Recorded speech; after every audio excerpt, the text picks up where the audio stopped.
Everyone, అనుకోని పెళ్ళి part 47. గమనిక: ఈ పాత్రలు నటులకు సంబంధించినవి కావు. ఇది కేవలం కల్పిత ప్రయోజనం కోసం మాత్రమే. ఏదైనా తప్పులు ఉంటే క్షమించండి. నేను నిన్ను చాలా ప్రేమిస్తున్నాను నా జాన్ అని రేయాన్స్ కళ్ళు ఆనందంతో మెరుస్తూ అంటాడు. నేను కూడా నిన్ను ప్రేమిస్తున్నాను అని మాన్వి జవాబిస్తుంది. మరియు ఇద్దరూ మెల్లగా నవ్వుకుంటారు. బహుమతి ఇంత అందంగా ఉంటే నా జీవితాంతం ఒంటరిగా ఉన్నందుకు నేను చింతించను అని రేయాన్స్ అంటాడు. ఏదైనా తిందాం, నాకు ఆకలిగా ఉంది అని మాన్వి మెల్లగా అంటుంది. ఆమె కడుపు ఆకలితో గుర్రుమంటుంది. నా కోసమా లేక ఆహారం కోసమా అని రేయాన్స్ ఆట పట్టేస్తాడు. మాన్వి సరదాగా అతని ఛాతీపై కొడుతుంది. నువ్వు చాలా సిగ్గులేనివాడివి అని మాన్వి మెల్లగా అంటుంది. ఆహారం మరియు కొవ్వొత్తులతో అలంకరించబడిన టేబుల్ వైపు కదిలి వెళుతుంది. రేయాన్స్ మాన్వి కోసం ఒక కుర్చీని తీస్తాడు. మాన్వి ధన్యవాదాలు అని కూర్చుంటుంది. ఇద్దరూ తినడం ప్రారంభిస్తారు. అలల ప్రకాశవంతమైన శబ్దం మాయా వాతావరణాన్ని పెంచుతుంది. ఇది చాలా బాగుంది అని మాన్వి ఆశ్చర్యంగా అంటుంది. ఆహారంని ఆస్వాదిస్తూ కళ్ళు మూసుకుంటుంది మాన్వి. నీకు నచ్చిందా అని రేయాన్స్ అడుగుతాడు. మాన్వి ఆత్రంగా నవ్వుతుంది. సరే, నేను మీకోసం చెఫ్ని నియమిస్తాను అని రేయాన్స్ క్యాజువల్గా అంటాడు. మాన్వి రేయాన్స్ వైపు నమ్మలేక చూస్తూ ఉంటుంది. అయితే ఈ ద్వీపాన్ని అంతా నువ్వే అలంకరించావా? మరి ఇక్కడ ఇంకెవరూ లేరా? వారు వచ్చినప్పటి నుండి మాన్వి మనసులో ఉన్న ప్రశ్నను అడుగుతుంది. ఓహో, క్షమించండి, చెప్పడం మర్చిపోయాను. నిజానికి నేను ఈ ద్వీపాన్ని మీకోసం కొన్నాను అని రేయాన్స్ ప్రశాంతంగా తింటూ అంటాడు. ఎందుకు? ఆ పదం మాన్వి పెదవుల నుండి నెమ్మదిగా వస్తుంది. నువ్వు నీ ప్రేమ ప్రపోజల్ కలలాగా ఉండాలని కోరుకుంటున్నానని చెప్పావు కదా, కాబట్టి నేను దానిని కలలాగా మార్చాను అని రేయాన్స్ అమాయకంగా వివరిస్తాడు. మాన్వి తన తలపై చేయి పెట్టుకుంటుంది. దానికోసం ద్వీపం కొన్నావా? కాబట్టి మీరు మొత్తం ద్వీపం కొన్నారా అని అడుగుతుంది మాన్వి. రేయాన్స్ తల ఊపుతాడు. రేపటి నుండి ఇక్కడ మీ భవనం నిర్మాణం ప్రారంభమవుతుంది అని అంటాడు. మాన్వి అతని వైపు చూస్తుంది. సరైన పదాలు దొరకవు. మాన్వి మౌనంగా తినడం కొనసాగిస్తుంది.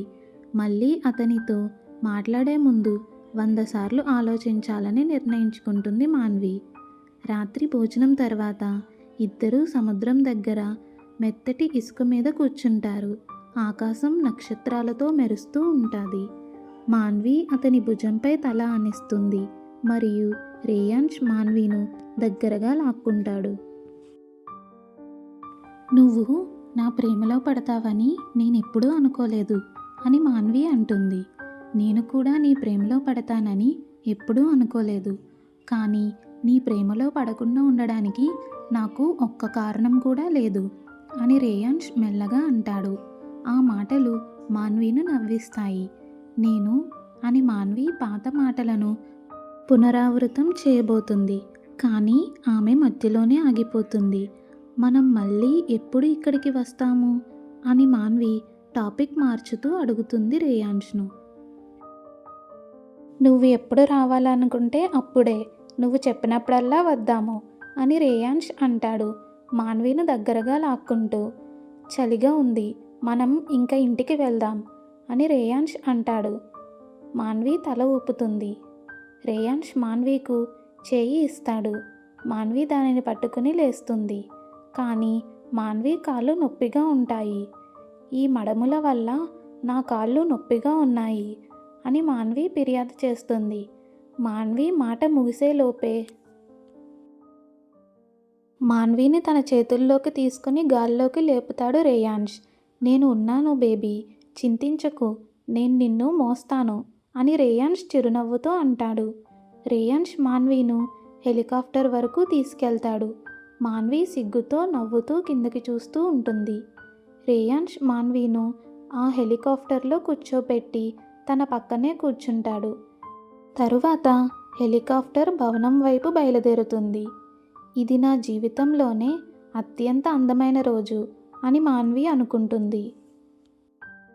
మాన్వి రేయాన్స్ వైపు ఒక చూపు చూస్తుంది. రేయాన్స్ అప్పటికే మాన్విని ప్రేమగా చూస్తూ ఉంటాడు. మాన్వి అతని భుజంపై తల ఆనించి నిద్రలోకి జారిపోతుంది. రేయాన్స్ మాన్విను తన భుజంపై ప్రశాంతంగా నిద్రపోతున్నట్లుగా గమనిస్తాడు. ఈ రాత్రి మాన్వి చాలా అందంగా ఉంది. మాన్విని చూస్తూ ఉండాలని రేయాన్స్కి అనిపించింది. దూరంగా చూడడం తప్పుగా అనిపిస్తోంది. భవిష్యత్తులో మాన్వి కోసం రేయాన్స్ చాలా ఆశ్చర్యకరమైన విషయాలను ప్లాన్ చేస్తున్నాడు.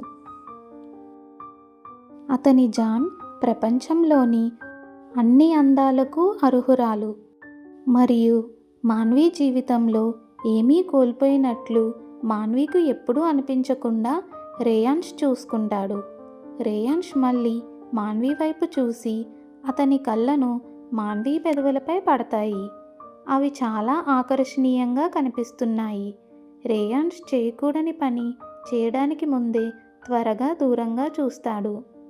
కొన్ని నిమిషాల తర్వాత వారు భవనానికి చేరుకుంటారు. రేయాన్స్ మాన్విని తీసుకుని వారి గదికి తీసుకువెళ్తాడు. చాలా ఆలస్యమైంది. మాన్వి నిజంగా అలసిపోయి ఉంటుంది అని అనుకుంటాడు రేయాన్స్.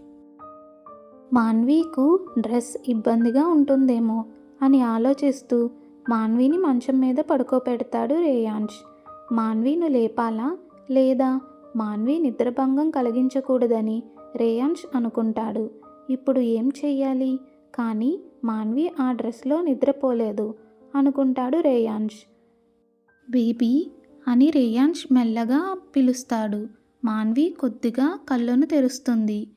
బేబీ నీ డ్రెస్ మార్చుకుని పడుకో అని మాన్వి చుట్టూను దువ్వుతూ రేయాన్స్ మెల్లగా అంటాడు. మాన్వి నెమ్మదిగా తల ఊపి లేచి అల్మరా వైపు నడుస్తుంది. కొద్దిసేపటి తర్వాత మాన్వి పైజామాలో బయటకొచ్చి చేతులు వెడల్పుగా చాచి పడుకుంటుంది. నన్ను కౌగిలించుకో అని మాన్వి తన మధురమైన స్వరంతో చెప్తుంది. మరియు రేయాన్స్ మాన్విను ఆరాధించకుండా ఉండలేడు. నేను బట్టలు మార్చుకుని వస్తాను అంటూ రేయాన్స్ చెప్తాడు. రేయాన్స్ తన సౌకర్యవంతమైన బట్టలు మార్చుకుని మాన్వి పక్కన పడుకుంటాడు. మాన్వి అతన్ని గట్టిగా కౌగిలించుకుని ఒక కాలు అతనిపై వేసుకుని పడుకుంటుంది. రేయాన్స్ మాన్వి వీపున కౌగిలించుకుని ఇద్దరూ సరిగ్గా కప్పబడి ఉన్నారా లేదా అని చూసుకుంటూ నిద్రలోకి జారుకుంటాడు. మరుసటి రోజు ఉదయం రేయాన్స్ మేల్కొనే సమయానికి మాన్వి తన అందమైన ముఖంతో అతనిని చూస్తూ ఉంటుంది. రేయాన్స్ వెంటనే మాన్వి పెదవులను ముద్దు పెడతాడు. మాన్వి ఆశ్చర్యంతో చూస్తుంది. నేను ఇంకా బ్రష్ చేయలేదు అని మాన్వి నోరు మూసుకుంటూ చెప్తుంది. నువ్వు అన్ని విధాలుగా పర్ఫెక్ట్గా ఉంటావు నా జాన్ అని రేయాన్స్ అన్నప్పుడు మాన్వి నవ్వుతుంది. నేను రెడీ అవుతాను అని మాన్వి లేచి కూర్చుంటుంది. నేను మీకు తోడు రావాలా అని రేయాన్స్ తల కింద చేతులు పెట్టుకొని అడుగుతాడు. అవసరం లేదు, సిగ్గులేని యదువంశీ అని చెప్పి మాన్వి బాత్రూంలోకి పరిగెత్తుకుని వెళ్తుంది. అన్నీ చాలా అవాస్తవంగా అనిపిస్తున్నాయి. వారు చివరికి కలిసి ఉన్నారు. మాన్వి రెడీ అయ్యాక కిందకి వచ్చి జిమ్లో రేయాన్స్ని చూస్తుంది. తరువాత మాన్వి వంటగదిలోకి వెళ్ళి రేయాన్స్ తల్లిని మరియు చాచీని పలకరిస్తుంది. గుడ్ మార్నింగ్ అని రేయాన్స్ తల్లి నవ్వుతూ చెప్తుంది. మీ డేట్ ఎలా జరిగింది అని చాచీ మాన్వి భుజాన్ని ఢీకొడుతూ అడుగుతుంది. మాన్వి సిగ్గుపడుతూ నవ్వుతూ కిందకి చూసింది. ఇది నిజంగా చాలా బాగుంది. రేయాన్స్ ఈ ఉంగరంతో నాకు ప్రపోజ్ చేశాడు అని మాన్వి వారికి తన వజ్రపు ఉంగరాన్ని చూపుతూ చెప్తుంది. ఓ మై గాడ్, నువ్వు అదృష్టవంతురాలివి. మీ ఇద్దరిపై ఎవరి చెడు దృష్టి పడకూడదు అని చాచి ఉంగరాన్ని మెచ్చుకుంటూ చెప్తుంది మాన్వితో. అన్నయ్య ఇది నీకు ఇచ్చాడా అని రియా ఎక్కడి నుంచో ప్రత్యక్షమై ఉంగరం వైపు చూస్తూ అడుగుతుంది. నాకు అలాంటి ఉంగరం ఇచ్చేవాళ్ళు ఉంటే బాగున్ను అని రేయాన్స్ తల్లి, చాచి, రియా అందరూ కలిసి అంటారు. హహా, నేను అదృష్టవంతురాలిని. రేయాన్స్ గత వారం నాకు ఒక డైమండ్ నెక్లెస్ కూడా కొన్నాడు. అది మెరూన్ రంగులో ఉంది మరియు చాలా బాగుంది అని మాన్వి వాళ్ళను ఆట పట్టించింది. అది వాళ్ళ మనసులను చిరాకు తెప్పిస్తుందని తెలిసే ఆట పట్టించింది మాన్వి. తర్వాత వాళ్ళు టిఫిన్ కోసం టేబుల్ని సెట్ చేస్తారు మరియు అందరూ ఒకరి తర్వాత ఒకరు వచ్చి కూర్చుంటారు. 3 మహిళలు గంభీరమైన ముఖాలతో కూర్చుని ఉంటారు. ఈరోజు టేబుల్ దగ్గర ఇంత నిశ్శబ్దంగా ఎందుకు ఉంది అని రేయాన్స్ తండ్రి ఆమె పక్కన కూర్చొని అడుగుతాడు. మాన్వి అతని వైపు చూసి నవ్వుతుంది. ఇప్పుడు ఏం చేశావు అన్నయ్య అని చాచు రేయాన్స్ తండ్రిని అడుగుతాడు, అతని భుజాలు కొడుతూ. అతనుని ఎందుకు అడుగుతున్నావు, నువ్వు ఏమీ చేయలేదు అని చాచు వైపు చూస్తూ అంటుంది. కొంత సమయానికి రేయాన్స్ వస్తాడు. అందరికీ శుభోదయం అని రేయాన్స్ లోపలికి వచ్చి మాన్వి పక్కన కూర్చుంటాడు. రేయాన్స్ మాన్విని చూసి ముచ్చటగా నవ్వుతాడు. అందరూ తమ భార్యతో ఎలా ప్రవర్తించాలో నా అబ్బాయి నుండి నేర్చుకోవాలి అని చాచి అంటుంది చాచుతో ఆట పట్టిస్తూ. మరియు మాన్వి తన చిరునవ్వును దాచుకుంటుంది. మీ అందరికీ ఏమైంది అని రాజ్ అయోమయంగా ముఖంతో వాళ్ళ వైపు చూస్తూ అడుగుతాడు. నా భర్త రోజుకి లక్షలు సంపాదిస్తున్నాడని నీకు తెలుసు, కానీ అతను తన భార్యకి వజ్రపు ఉంగరాన్ని కూడా బహుమతిగా ఇవ్వలేదు అని రేయాన్స్ తల్లి చెప్తుంది. అందరూ ఎందుకు కలత చెంది ఉన్నారో ఇప్పుడు వారికి అర్థమైంది. కానీ నేను ఆ డైమండ్ సెట్ని గత వారం నీకు ఇచ్చాను కదా అని రేయాన్స్ తండ్రి ముద్దుగా మురిసిపోతూ అంటాడు.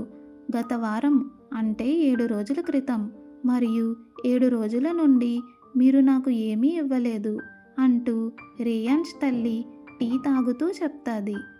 కానీ ఎందుకు కోపంగా ఉన్నావు, నిన్న మొన్ననే నేను నీకోసం ఆ బ్రేస్లెట్ కొన్నాను కదా అని చాచు అంటాడు. చాచి అతనికి తన చేతిని చూపిస్తుంది. నేను ఆ బ్రేస్లెట్ని వేసుకున్నాను, కానీ ఇప్పుడు నా దగ్గర కొత్తగా ఏమీ లేదు. ఏమైనా నాకు డైమండ్ రింగ్ కావాలి, ఈ డైమండ్ బ్రేస్లెట్ కాదు అని చాచి చెప్తుంది. చాలా బాధగా ఉంది చాచి. మరియు అమ్మ, మీకు తెలుసా, నేను నా భార్యకి రోజు కొత్త బహుమతులు ఇస్తాను, కానీ మాన్వి పొందాల్సిన దానితో పోలిస్తే అది ఇప్పటికీ చాలా తక్కువ. మాన్వి ప్రపంచానికి అర్హురాలు అని రేయాన్స్ నిప్పులో నెయ్యి కలుపుతూ అంటాడు. నీ సంగతి తర్వాత చూసుకుంటాం అని రేయాన్స్ తండ్రి, చాచు రేయాన్స్ వైపు చూస్తూ అంటారు.